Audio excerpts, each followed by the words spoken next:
좋아합니다. 물론 성경에 좋지 않은 말씀이 어디 있겠습니까만 특별히 도둑이 온 것은 빼앗고 죽이려고 하는 것이요, 내가 온 것은 양으로 생명을 얻게 하고 더 풍성히 누리게 하려 합니다. 아멘. 그렇습니다. 주님이 오신 것은 생명을 얻게 하려 하신다. 근데 요한복음 10장에서 주님이 자기 자신을 뭐라고 말씀하시냐면, 나는 양들을 위하여 기꺼이 목숨을 버리는 선한 목자라, 그렇게 말씀하시죠. 주님이 친히 목숨을 내어줌으로 우리에게 생명을 주셨습니다. 그리고 우리에게 생명을 주실 뿐만 아니라 그 생명을 더욱더 풍성히 누리도록 하는 것, 그게 주님이 우리에게 주신 선물입니다. 근데 우리는 과연 그 선물을 풍성하게 누리며 살고 있는가? 우리 자신의 모습, 우리의 모습을, 우리의 삶을, 우리의 신앙을 한번 좀 돌아봐야 하지 않겠는가? 한 번이 아니라 사실 우리는 늘 이것을, 우리 자신의 모습을 돌아보면서, 나는 주님이 날 위해 자기의 목숨을 들여서 생명을 주셨고, 그래서 그 생명을 누리고 사는 사람인데, 과연 그 풍성한 생명을, 풍성한 삶을 날마다 누리고 사는가, 누리고 있는가 하는 것을 한번 우리 자신을 늘 점검해야 됩니다. 근데 사실 우리의 점검의 기준은 그 풍성함이 재물일 때가 너무 많아요. 재물이 많으면 풍성하다고 생각하는 거죠. 근데 그렇지 않습니다. 재물이 많다고 풍성한 게 아닙니다. 재물이 아무리 많아도, 돈이 아무리 많아도 풍성하지 못한 삶을 사는 사람들이 얼마나 많이 있는지 몰라요. 반면에 돈은 없지만 풍성한 삶을 사는 사람이 있습니다. 우리 하나님의 그 풍성한 생명이 돈에 국한된다는 그런, 정말 하나님을 아주 하찮은 것으로 만들어버리는 그런 삶을 살지 않아야 하지 않겠습니까? 무엇이 우리의 삶의 풍성함을 말해주는가 하는 겁니다. 그거는 하나님의 역사하심입니다. 하나님의 역사하심이 날마다 우리의 삶에 함께 하실, 그것처럼 풍성한 삶이 어디 있겠어요? 여기를 가도, 이것을 해도, 저것을 해도 하나님이 늘 나와 함께 하시는 삶을 누리며 사는 것, 그게 정말로 생명의 풍성함을 누리며 사는 것 아니겠습니까? 근데 우리는 기준을 너무, 우리 세상의 기준, 그거 없으면, 그거 아니면은 풍성함을 누리지 못하리라고 그렇게 두려워하면서 살아가고 있는 거예요. 그러니까 주님은 많은 부분 그런 말씀을 얼마나 많이 하시는지 모릅니다. 하나님과 재물을 겸하여 섬길 수 없는, 하나님 중요하죠. 근데 하나님, 이 재물이 더 이거 없으면 못 산다니까요 라고 그렇게 하나님을 섬기는 사람들이 그렇게 생각하는 거예요. 그러니까 예수님 말씀하시죠. 하나님과 재물을 겸하여 섬길 수 없느니라. 그게 재물을 맘몬, 우상으로 여기는 거예요. 근데 사실 우리는 우리도 모르게 이 재물, 맘몬주의에 깊이 빠져 살고 있습니다. 그래서 재물이 우리의 풍성한 삶에 아주 가장 중요한 기준으로 자리 잡아서, 그게 없으면 풍성하지 않은 아주 빈약한 삶이라고 생각하고 살고 있는 겁니다. 그러나 결코 그렇지 않은 줄로 믿습니다.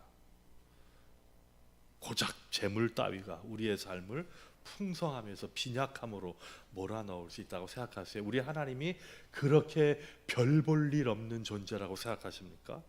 그렇지 않습니다. 그 모든 것 위에 뛰어나신 분이 우리 하나님이신 줄로 믿습니다. 할렐루야.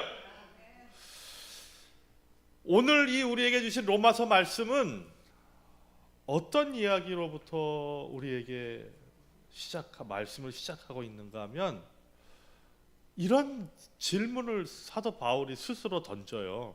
그 말씀 한번 1절 말씀 같이 한번 읽어보실까요? 6장 1절 같이 읽겠습니다. 시작. 그런즉 우리가 무슨 말을 하리요? 은혜를 더하게 하려고 죄에 거하겠느냐? 이게 무슨 말일까요? 은혜를 더하게 하려고 죄에 거하겠느냐? 이 말씀은 이런 의미입니다.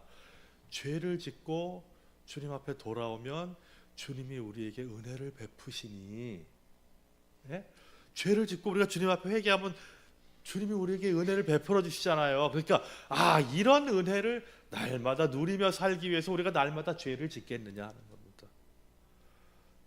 그러니까 우리 죄가 우리를 넘어뜨릴 수 없어요. 우리는 죄를 지을 수 있습니다.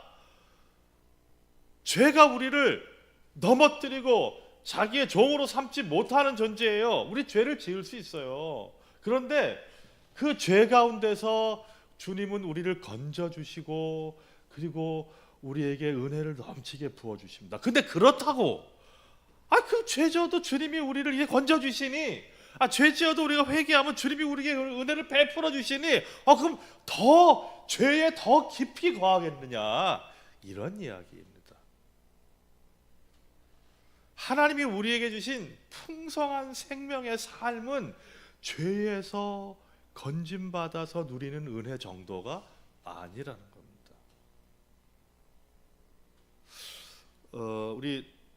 우리가 돕는 오택상 선교사님 참 3개월에 한 번씩 한국에 요즘 계속 나옵니다. 왜냐하면 계속 검사를 1년 6개월 정도 지금 수술하고 괜찮다고 계속, 아마 지난주 목요일에도 또 정기 검진을 받은 거로 알고 있는데, 나올 때마다 그래도 한 번씩 봐서 같이 교제하고 또 그렇게 하려고 합니다. 근데 이제 제가 보니까 처음에 한 1년 전에, 한 9개월 전에 나올 때에는 이것저것 조심하는 거예요. 그렇지 않겠어요? 그 큰 병에서 정말 하나님의 은혜로 이 치유받고 얼마나, 그러니까 이것도 조심하고 저것도 이게 조심하는 게 너무 많은 겁니다. 그러니까 밥도 이것도 못 먹고 저것도 못 먹고. 근데 이게 점점 이제 1년이 지나고 1년 이렇게 되니까 이제 그만큼 더 많이 자유해지는 거예요. 먹는 것도 그렇게, 물론 조심 안 한다는 건 아니죠. 먹는 것도 그렇고. 그 뭐예요? 암이라는 병이 우리를 힘들게 만들잖아요.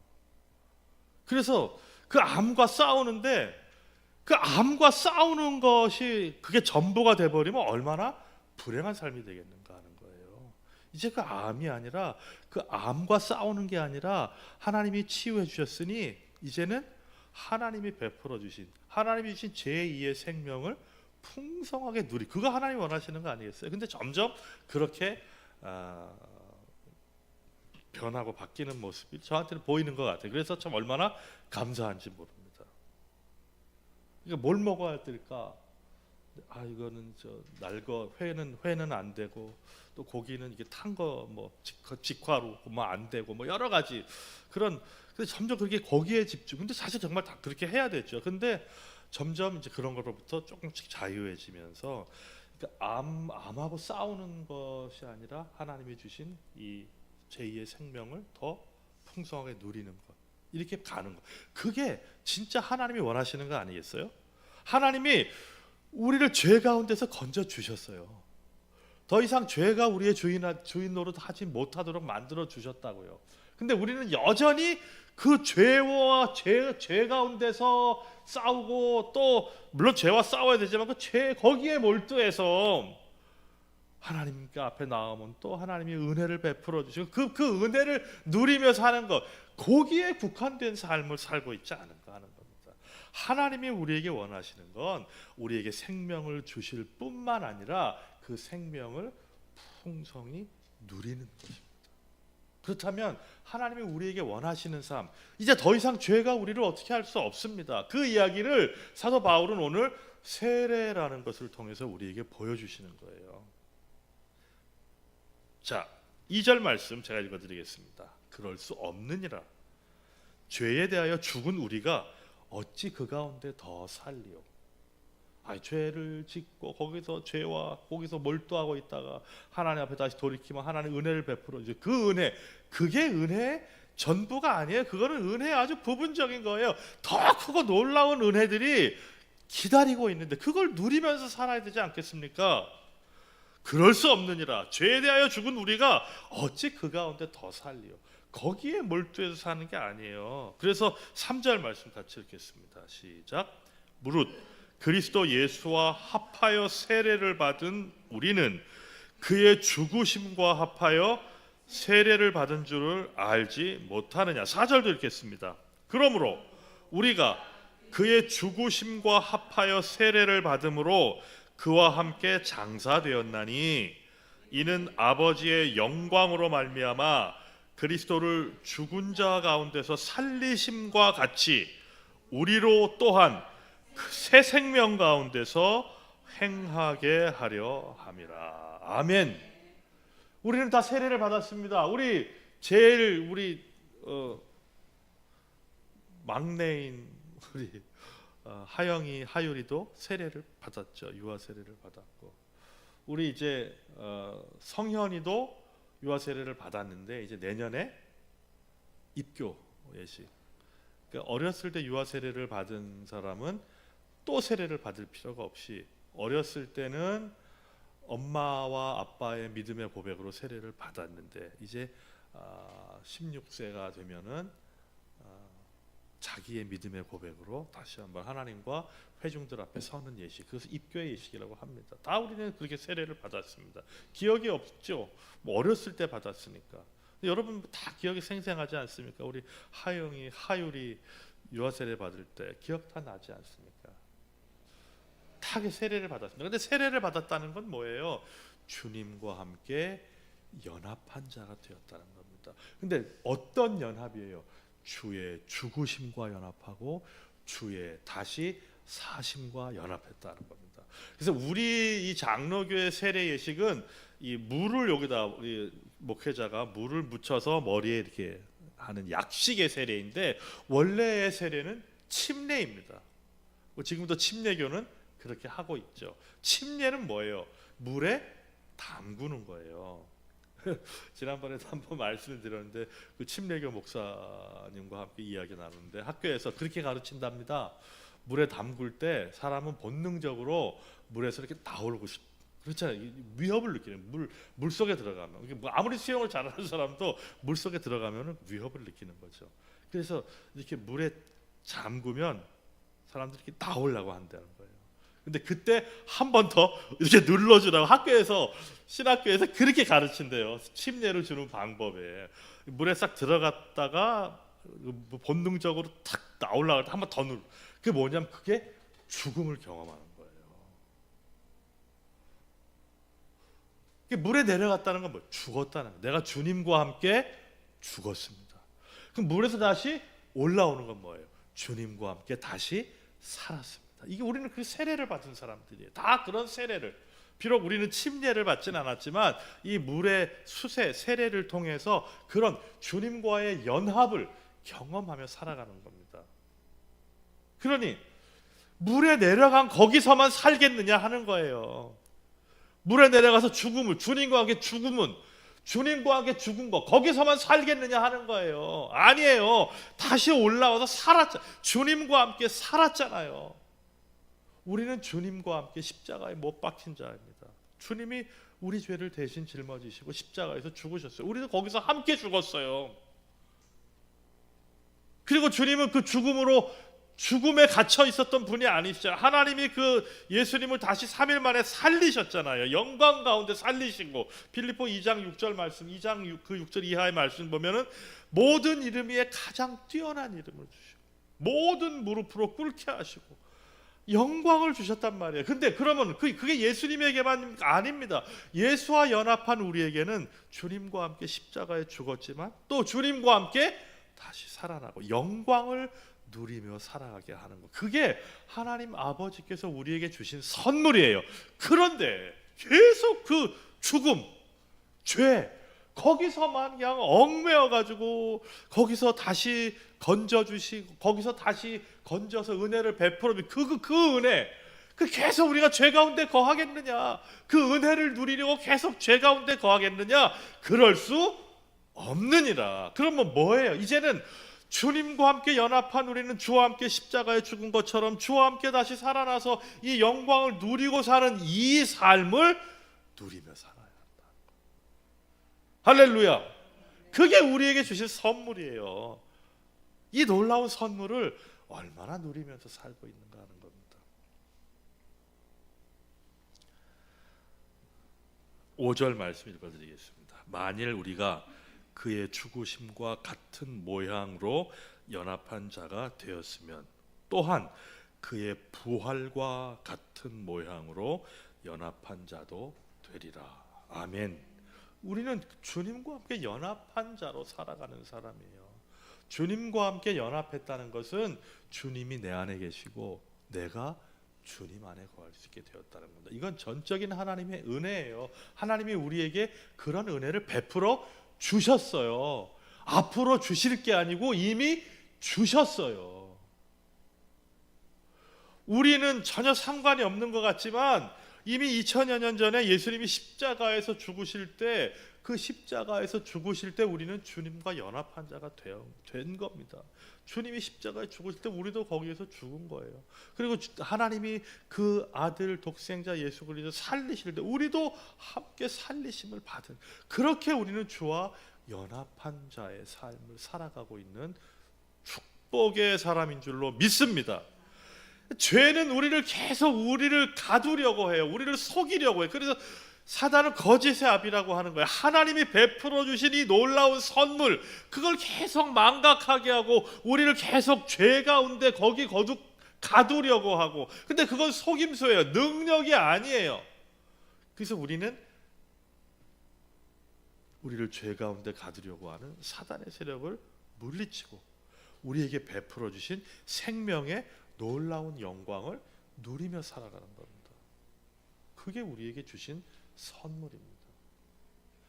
이걸 얼마나 누리는가, 거기에는 각각 다 다양한 차이가 있을 줄로 압니다. 어떤 사람은 정말로 하나님이 주신 그 모든 것을 다 누리며 살아가는 사람이 있는가 하면, 어떤 사람은 하나도 누리지 못하고 계속 죄 가운데 거하면서 또 베풀어 주신 은혜, 그 죄에 베풀어 주신 은혜 그것만 누리다가 결국 주님 부르심을 받는 사람도 있을 수 있겠죠.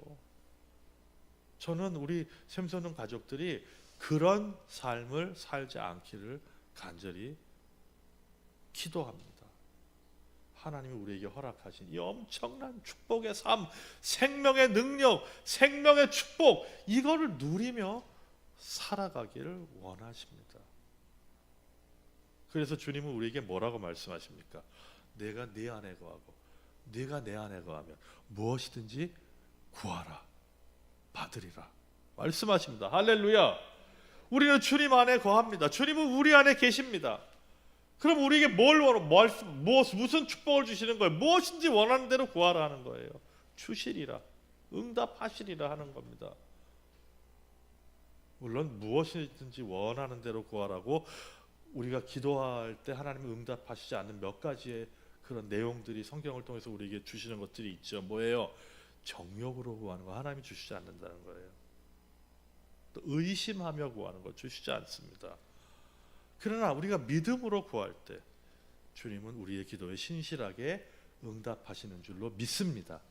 그 응답의 때가 내 때와 맞지 않는다고 우리는 그거 하나님이 우리에게 응답해 주시지 않는다고 그렇게 그냥 때를 부리고 응석을 부릴 때가 얼마나 많이 있어요. 그러나 기도의 응답은 내 때가 아니라 하나님의 때에 주어지는 줄로 믿습니다. 하나님 그거 언제입니까? 그래서 많은 우리의 신앙의 선배들이 언제입니까? 라고 안타까움으로 주님 앞에, 하나님 앞에 기도하지 않습니까? 그래서 결국 하나님은 응답하시는 겁니다. 그러면서 그 응답을 받은 이 시편 기자의 고백 가운데 이런 게 있습니다. 고난이 내게 복이라. 그 고난이 죽기보다도 더 싫었는데 하나님 어떻게 나한테 이렇게 하실 수 있습니까? 라고 그렇게 하나님을 원망했는데 결국 하나님이 내 삶에 놀랍도록 역사하시고 인도하시는 것을 경험하고 나니 그 고난이 나를 이렇게 아름답게 만들었습니다 라고 고백할 수밖에 없다는 거죠. 그렇습니다. 하나님은 우리를 향하여, 우리 한 명 한 명을 향하여 좋은 계획을 가지고 계신 줄로 믿습니다. 우리에게 놀라운 생명의 선물을 주신 줄로 믿습니다. 그리고 이것을 오늘도 아름답게 이루어 가십니다. 우리는 의심하지 않고 내가 어떤 존재인가, 나는 우리 예수님과 연합한 자라, 이 사실을 늘 마음에 되새기고 한순간도 잊지 않고 주님의 죽으심과 연합하여 죄사함을 받았으니 이제 주님의 다시 사심과 연합하여 생명을 누리는 그 은총 가운데 살아가는 복된 주의 사람이 되시기를 간절히 주님의 이름으로 축복합니다. 하나님이 우리에게 주신 선물이에요. 그 선물은 우리가 상상할 수도 없고 우리가 생각할 수도 없는 참으로 놀라운 것인 줄로 믿습니다. 그것을 우리의 삶 속에서 순간순간 누리며 살아가는 겁니다.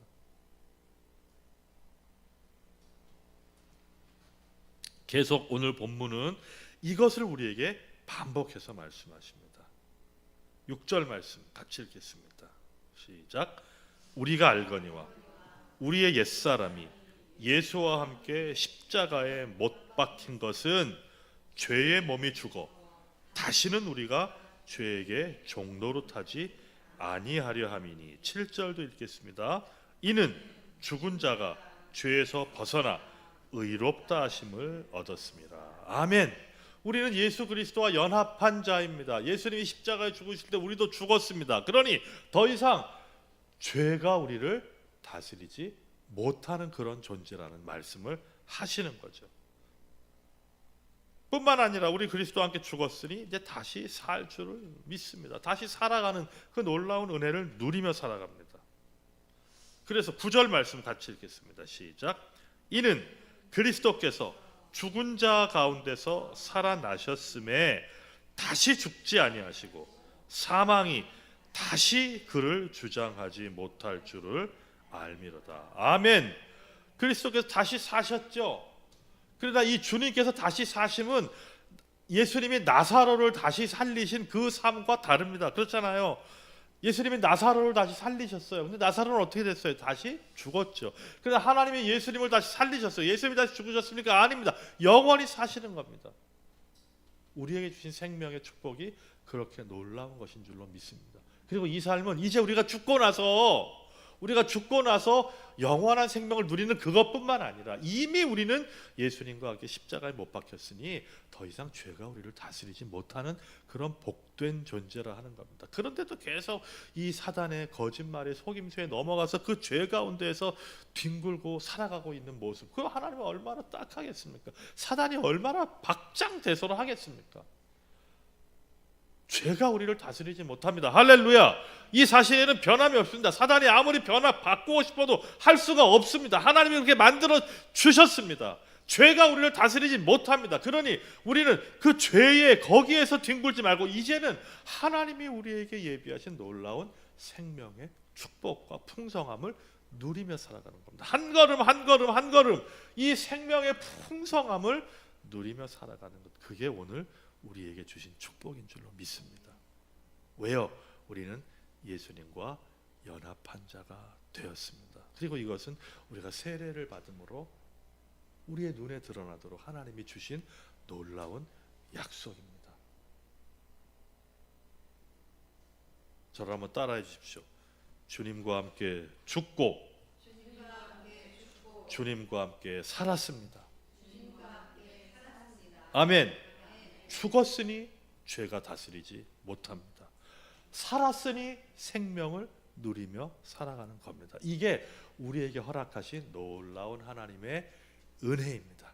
이 은혜를 붙들고 승리하며 생명의 풍성함을 누리며 살아가는 저와 여러분이 되시기를 간절히 주님의 이름으로 축복합니다. 기도하시겠습니다. 하나님 참 고맙습니다. 우리가 무엇이 관대 이토록 놀라운 은혜를 우리에게 허락하셨는지. 주님, 예수님이 십자가 지고 골고다 언덕에 오르시고 십자가에서 죽으셨을 때 이미 우리도 주님과 함께 죽었고, 하나님이 죽은 자 가운데서 예수 그리스도를 살리실 때 우리도 살았고 생명을 누리게 되었음을 믿습니다. 이 놀라운 은혜와 이 놀라운 역사를 누가 가로막을 수 있겠습니까?